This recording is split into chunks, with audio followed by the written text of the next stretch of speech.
Hot temperatures and chance of tropical development as we continue to get into these upcoming days. As you can see right now on your screen, heat is underway. It'll be extremely hot with more heat to come up in the upcoming days. My name is Michael. Happy Saturday, and I hope you're having a great day today. We have a lot to talk about, some tropical development and things and whatnot in that nature. As you can see right there on your screen, heat advisories and extreme heat watches are in effect. Those are for the areas right there that is in the central part of the country right there. Yep, those feel like temperatures, those heat indexes, they're going to be packing a punch across the United States, as you can see. So in that red, I believe those are the extreme heat watches. In that orange is the heat advisories. In the pinks, I think you have those red flags. So look at the west on that. Have some flood watches there in Tennessee, eastern parts of Tennessee, central Kentucky, and eastern Kentucky. Some flood advisories that are floating around there in the middle part of the country as well. So it's going to be very hot amongst these areas in the country, as well as you have that severe weather threat, so that risk of flooding. Now there is the chance of tropical development. I want to talk to you about that right now, and let's switch over to that right now. Alright, we have a update here from the National Hurricane Center in Miami, Florida. As you can see, this is your 7-day graphical tropical weather outlook from the National Hurricane Center in Miami, Florida. In the next 2 days, we're not expecting any development. In the next 7 days, though, we'll be expecting development right into there. As you can see, that yellow section right there off the coast of Georgia and the Carolinas, that's going to be an area of development that we are watching. So right now, that area has a 20% chance. You can see there it's off the coast of Florida, Georgia, South Carolina, and southeastern North Carolina right there. So this is the area to watch out for. So what are we looking at here? We're going to look and see what we're seeing on the models like the GFS and things like that. I'm going to break that down for you right now. Alright, so if we look at this, by the way, if you see like the time area is going to be right there above me, or you can actually look right there as well. You can see the day right there. It'll be a little bit off, a little bit of accuracy here, but it'll be around the same time. So as we continue to move this model across, let's look at the GFS. So we're looking at GFS. Let me really go into the southeast United States since we're looking at the southeast. So right here, we're really looking for development that's going to be right into this section right here. So right there, we're looking for development. As we continue to move our model across, we're not really seeing... I mean, as you can see there is, okay, right here, I could see a low pressure pop up. I'm not really seeing the rotation, the circulation, or things like that, but that very well could be the storm moving on out right there. So, I mean, what I'm kind of seeing here is a storm moving out. I mean, there's not that much information that I can see. I know the officials at the National Hurricane Center, they can see something on their end, but I'm not necessarily seeing the low pressure. If we look at the European model, the European model, I'm not quite seeing it. Like, I mean, you can, okay, I think right there is our storm actually. But it's not, it doesn't really look, it looks like a sloppy mess, but very well that could be the storm, I assume, right there with that low pressure. Probably having some of those tropical characteristics. As we continue to look at these models, it'll continue to show, but it's not really that, it's not giving me that spin, but you can tell something. Oh, that's the GFS model actually. European model, what do we have here? I mean, there is a sign of a low pressure. Something's there.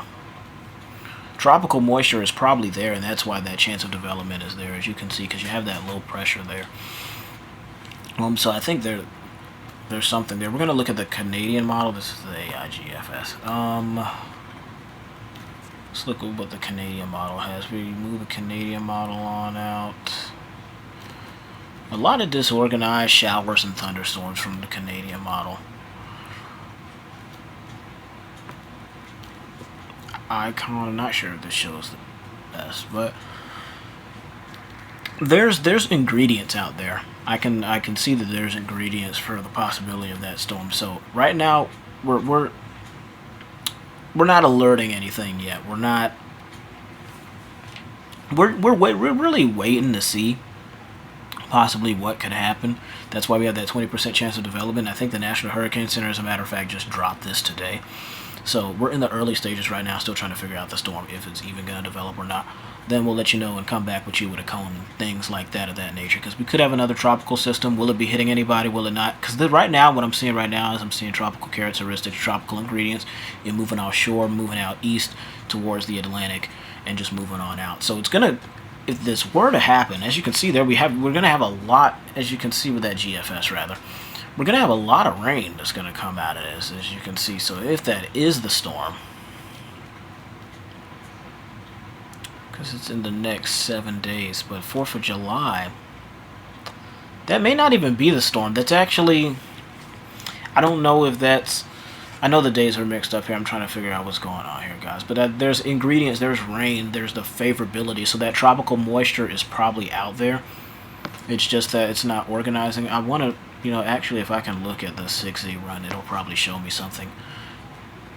6Z run. I'm not seeing much out of the 6Z OOZ. I'm not seeing much out of the OOZ, and I'm not going to see anything as I get farther back because eventually it's not going to be. But that chance of development is out there. There's a real threat of tropical thing. That's why the National Hurricane Center has done what they've done. And like I said, we're going to get you updated on those details if we ever do have a storm. Well, the possible chance of formation if we have a cone. I'm going to be here to help you and update you on the latest on what's going on. That will be our B name of the Atlantic if we do get a name from that tropical system if it were to develop. Updates from the Storm Prediction Center. As you can see on the eastern side of the United States towards Chattanooga, Charlotte, Raleigh, you're going to be in the yellow. That's a level 2 out of 5. And in the north, as we get closer to areas there, you're going to have a 3 out of 5 risk, a 2 out of 5, and a 1 out of 5. Those greens are showers and thunderstorms. So millions are going to have that severe weather threat today. Tornado threat. This is actually interesting today. We have a tornado threat over Nashville, which is going to give us that brownish, reddish looking color. In the green, you have a risk of a tornado. You have a brownish, reddish in that area too.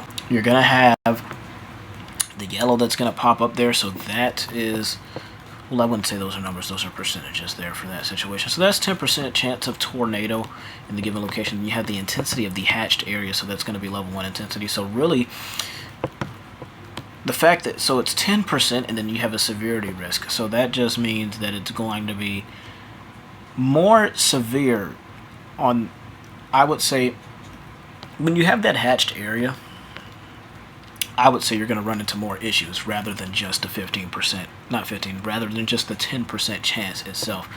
You're going to run into those issues as well. Wind threat, that didn't load in for us all the way, did it? I don't know if that graphic's messing up. It's a little bit of a glitch there. I don't know if that's not working for me. There we go, wind threat. Wind threat mainly going to be driven right here along the I-40 corridor, Nashville up to Raleigh to Charlotte, Chattanooga. You're going to have that level 2 out of 5 risk across the eastern United States. Right, Lubbock, you have that hatched area. So although it is that 5% wind threat, you have that hatched area, so going to be some damaging winds there.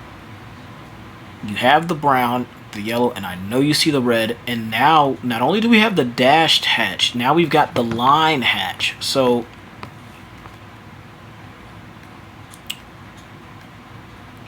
you see the dotted lines there. That's a level 1 intensity. But if we have the line here, so now we have a level 2 intensity. So we have a level 2 intensity with red in this area. So 30% chance.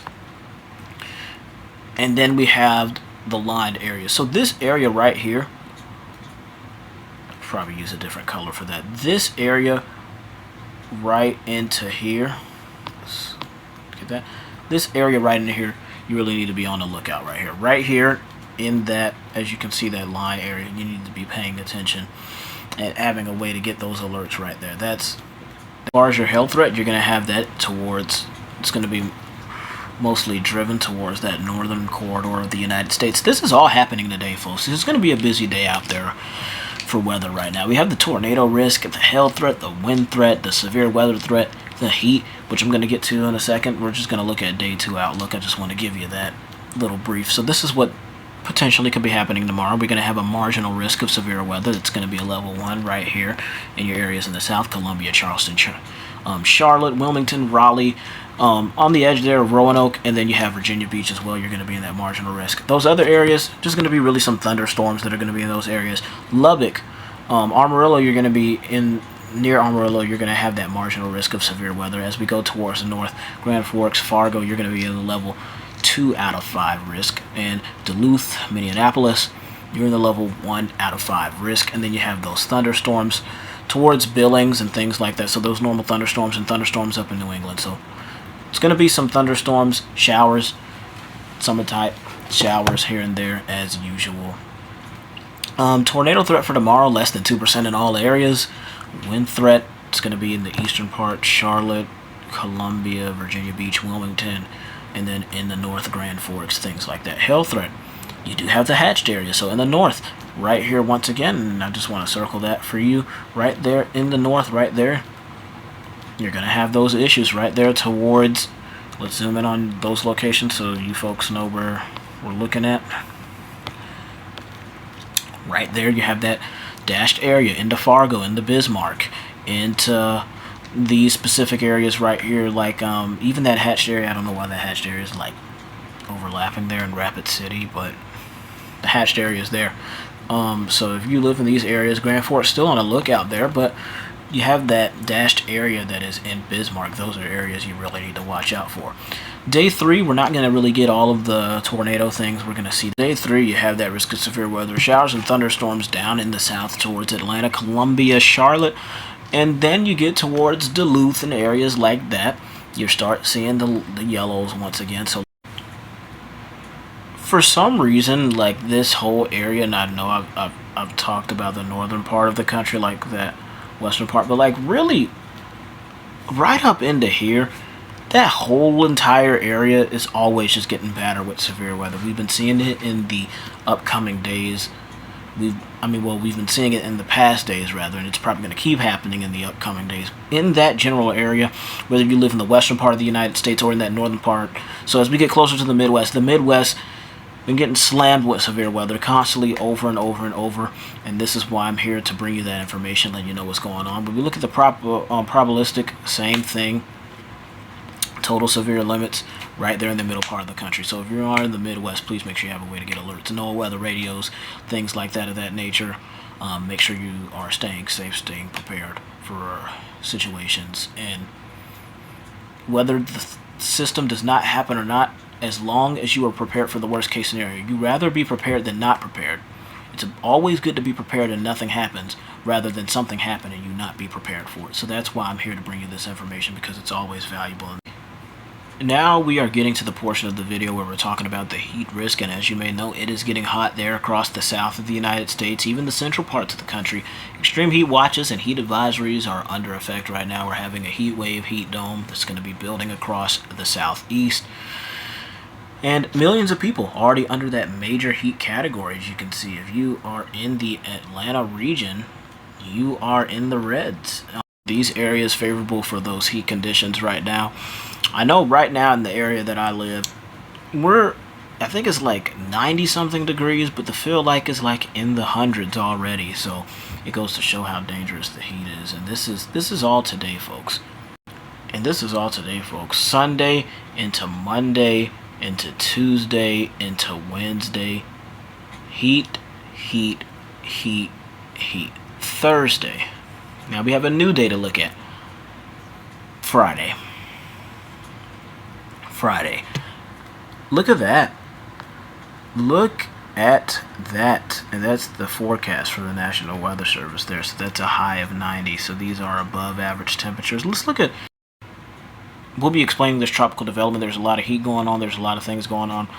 But have the great rest of your Saturday, and I'll see you out there in the weather community.